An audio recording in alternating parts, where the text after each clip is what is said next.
మీరు సోర్స్ వెతకండి బాబు. మీ సోర్స్ ఉండాలి కదా, ఒక దాంట్లో మీరు ఫోన్ చేయండి. మేనేజర్ సోర్స్ లేదు, కాంబో లేదు, combo combo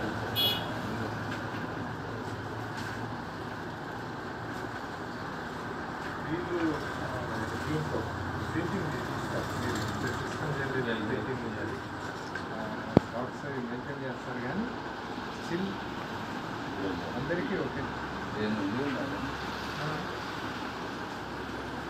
delivery sir.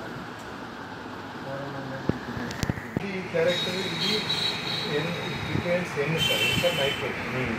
Next ఫీఫర్ ఫాస్ఫరస్ పొటాష్ 0 కాంప్లెక్స్ అంటే more than 2 or more complex అంటే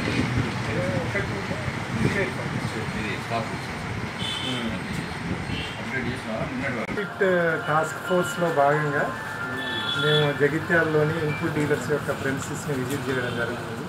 ప్రధానంగా ఖరీఫ్ సీజన్లో అమ్మే విత్తనాలు మరియు ఎరువులు చట్టబద్ధంగా అమ్ముతున్నారా లేదా అన్న విషయం తెలుసుకోవడానికి, కల్తీలు నిరోధించడానికి ప్రధానంగా BG3 పత్తి విత్తనాన్ని అమ్మకుండా, అంటే హెర్బిసైడ్ టాలరెంట్ పత్తి విత్తనాన్ని అమ్మకుండా సోదాలు చేయడం జరుగుతుంది.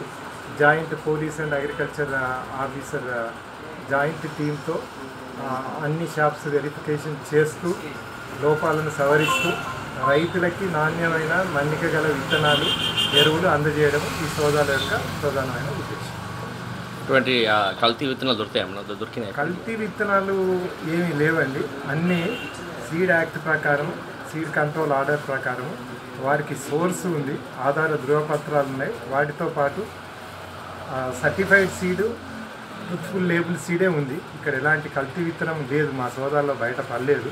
ఎందుకంటే ప్రధానంగా పత్తి సాగు చేసే ప్రాంతాల్లో కల్తీకి అవసరం అంటే ఆవశ్యకత ఉండే అవసరం ఉంది. ఎందుకంటే fly by night operators certified dealers కాకుండా బయటి వ్యక్తులు కల్తీ విత్తనాన్ని అమ్మే ప్రయత్నం చేస్తారు. కానీ డీలర్స్ అంటే వ్యవసాయ శాఖ నుండి అధికృత డీలర్లు ఎవరు కూడా కల్తీ విత్తనాన్ని ఎలాంటి అమ్మకాలు ఉండే అవకాశం లేదు. అట్లాంటి కల్తీ విత్తనాలు బయటపడ్డ పక్షంలో వాళ్ళ లైసెన్స్ని రద్దు చేయడం జరుగుతుంది. రైతులకు ఏమైనా సూచన మీ తరపున స్పెషల్? రైతులు 100% రసీదు పొంది విత్తనాన్ని కానీ, ఎరువులు కానీ, పురుగు మందులను కానీ కొనుగోలు చేయాలి. కానీ ఇప్పటికీ కూడా కొంతమంది కొన్ని గ్రామాల్లో అంటే అడ్రస్ లేని వ్యక్తులు విత్తనాలు, ఎరువులు అమ్మే ప్రయత్నం చేస్తారు. ఏవి కొన్నా కూడా అధికృత డీలర్ల నుండి మాత్రమే కొనుగోలు చేయాలి. కొనుగోలు చేసిన తర్వాత రసీదులు పొందాలి. మళ్ళీ పంటకాలం అయ్యే వరకు కూడా ఆ విత్తనపు సంచులు కానివ్వండి, రసీదులు కానీ భద్రపరచుకోవాలి.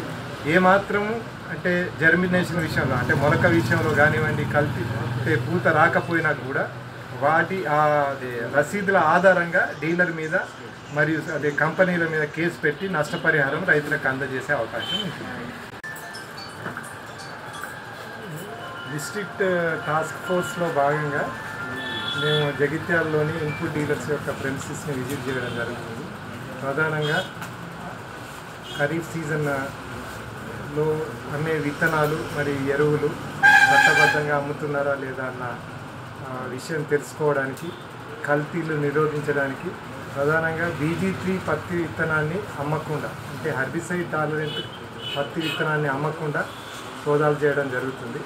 Joint police and agriculture officer joint టీంతో అన్ని షాప్స్ వెరిఫికేషన్ చేస్తూ లోపాలను సవరిస్తూ రైతులకి నాణ్యమైన మన్నిక గల విత్తనాలు, ఎరువులు అందజేయడం ఈ సోదాల యొక్క ప్రధానమైన ఉద్దేశం. ఇటువంటి కల్తీ విత్తనాలు దొరికినాయి? కల్తీ విత్తనాలు ఏమీ లేవండి.